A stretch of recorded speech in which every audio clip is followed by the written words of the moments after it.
So this past weekend, I saw Captain America, Brave New World. Saw it on Valentine's Day. Luckily, we were actually able to see it because we had a whole ordeal when it came to dinner, but it worked out. I was like, hey, babe, I want to go see this movie. She was like, hey, look, I am down. So after everything worked its way out with dinner, went and we decided to go see the film. Now, I know a lot of people, they went to go see this film because they wanted to see how, with Red Hulk, how he was going to be able to handle Red Hulk. Was there going to be a cameo from like another Avenger or another superhero or something that was going to come in and help him fight Red Hulk? How is he going to be able to handle this threat? But for me, the reason why I went and saw this movie is because I wanted to know, is Anthony Mackie, is he officially ready to be Captain America? Can he hold his own for 2 hours? Does he have the leadership qualities when certain situations pop up that are bigger than him? Can he actually not only handle it but inspire other people, to try to do their best in handling these situations? And I gotta say, I was actually pleasantly surprised at how it went down. I did have low expectations, I'm not gonna lie.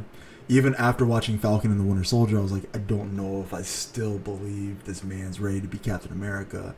But he did a good job at it. For me, if I had to like put in like a percentile range, I would say he's like 90% there. He needs like one more extra big kind of push, and then also too with like handling other supers around him and getting them to be inspired to go in and showing, hey, we need to do this, I need you here, blah blah blah. Once he does that, then I'd say, okay, he is officially Captain America. But he's like 90%. He's almost there. He just needs that extra little push. As far as with the film, I would say it is a good film. I don't think it's a great film, but I'd say that it does get the job done. The dialogue, oh my God.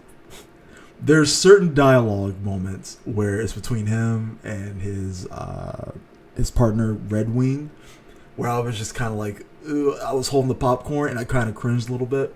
Some of the dialogue felt kind of forced. There was even certain dialogue between like him and Isaiah that kind of was just like, oh, I don't know. Even with Bucky. When Bucky came in, it was just, there were little cringe moments where it just, I don't know, Anthony Mackie just put it on a little bit too strong and it just didn't feel authentic. But for the most part, overall, he did a really good job. Harrison Ford, oh my gosh. Harrison Ford, I was actually surprised by him as well. Not because Harrison Ford, if I question if he's a good actor or not, Harrison Ford is a good actor. My thing is that before this movie even came out, there was interviews that popped up where it just showed that he was like, hey, look, I'm here for a good time. And once I saw that, I was kind of like, oh man, this man's really about to show his ass in this film. He's about to be like, oh look, it's just a Marvel film. At this point, I'm old. I got money. I'll just do whatever I want. But he did a good job as a fill-in for the previous actor that passed away, as for the role for Thaddeus Ross. He did a really good job there. The fighting scenes and the action scenes and stuff like that handled pretty darn well. I do have some questions about some things. In the church scene where Anthony Mackie, where he was fighting the guy, and at first his punches and stuff weren't landing, and then all of a sudden, out of nowhere, he was able to knock him out. That was kind of question. In the beginning, the action scenes were kind of like, but as the movie went on, it started to progress more, and things worked out. The way how he handled with the shield, I gotta say, he did a really good job with that. You saw towards the end of like Captain America, Falcon and the Winter Soldier, where he was starting to train more with the shield. In this movie, he is very proficient with it. Does a really good job. I liked how with the vibranium, that was one thing I was kind of questioned about, especially when he would go up against Red Hulk. How was he going to be able to even sort of survive this? But I like how they handled with the vibranium. At first, I thought his whole suit was vibranium, but it looks like it's just his actual wings.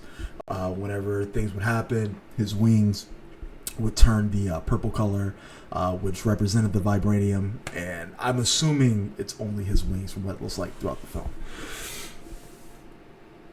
One thing I will say, the CGI, wow, there were certain moments where that was, it definitely dropped in quality. Like there's the conversation that he has with Red Hulk, and you can clearly see that was a bad, like it was definitely a backdrop of something, and I don't know, it just looked so bad.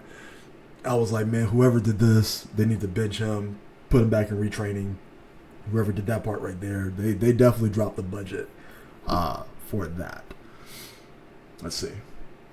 Music was good, but like I said in the beginning of this, will I believe that he is Captain America from every time when a situation came up, he handled it very well. He was quick to say, hey, look, we're going to do this, blah, blah. He immediately thought of a lot of plans.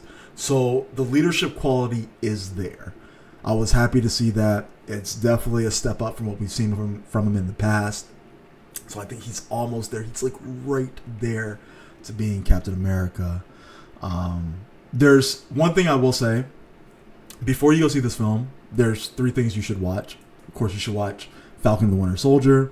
That way you understand, where Isaiah comes in at, and certain little things. You'll understand more when you see Bucky when he comes in. Bucky's not in it for long, but they do have that kind of like conversation, to kind of help boost with Anthony Mackie.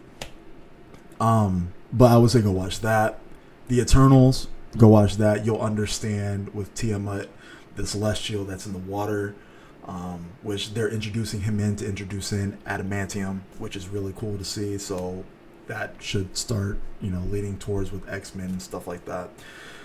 But the biggest thing I would say go watch The Incredible Hulk. Now this film definitely felt like almost a direct sequel to that film. There are certain callbacks. The main villain, Stern, who's in it, he was in The Incredible Hulk. You see they address like when Hulk and Abomination, when they fought, and they addressed who took the fall for that and blah blah blah, which took place in The Incredible Hulk.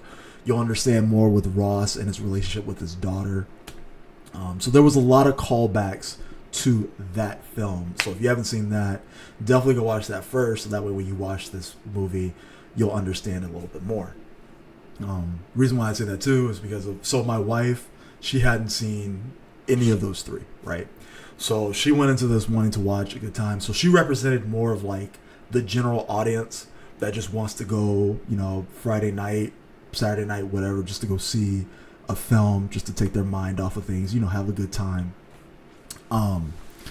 And she did have questions during it, but overall she thought it was a good film. So that was good. But the questions that she had really tied to The Incredible Hulk. So that's why I gauged that as, hey, look, you need to go watch that first, and then you'll understand more with this. But wasn't a great film. It was good. If you decided to go spend your money on this, I would say, look, I don't think you'll be disappointed. I think if you do it, it's just good enough to where it justifies paying the dollars for it. If you waited to stream it, I would say, hey, by all means do that too. But if you wanted to just go see a good film, I would say this was a good film. Giancarlo as Sidewinder, good job. I don't think he did a great job, but I think that he did do a good job. It's him, so whatever you put him in, he's going to do a good job in the role, in my opinion. But he did a good job. But yeah, overall, judge it for yourself. Go watch it. If this is what you've been looking forward to, I would say go ahead, go do it. You won't be, disappointed. Even with how I was actually pleasantly surprised. Before I forget, 2 things. I was pleasantly surprised at how he was able to handle when it came to Red Hulk. I don't want to spoil it, but he did a good job. It was believable. Okay, when you watch it, when you watch the fight and stuff like that, it definitely felt right. It felt like it was handled and it was thought out, and that does push more good marks for Anthony Mackie. Now, as far as Red Hulk was awesome, man. I mean, I gotta say, man, the CGI on Red Hulk was on point. The way how he moved, the way how he did things, that aggression, Red Hulk was definitely a threat in this. Wasn't in it for a long time, but when he was in it, you knew he was in it. He did a really good job. It was believable. If you look, there were certain, I don't know, just they put the budget into him. You could really tell certain scenes beforehand. You were like, ooh, questionable. Not believable. But when it came to him, you were like, oh yeah, they definitely dropped the money for him because it really looked good. So anyways, let me know your thoughts in the comment section down below. What did you think about the film if you saw it? Like, subscribe. I'm Nate, and I'm gonna catch you on the next one.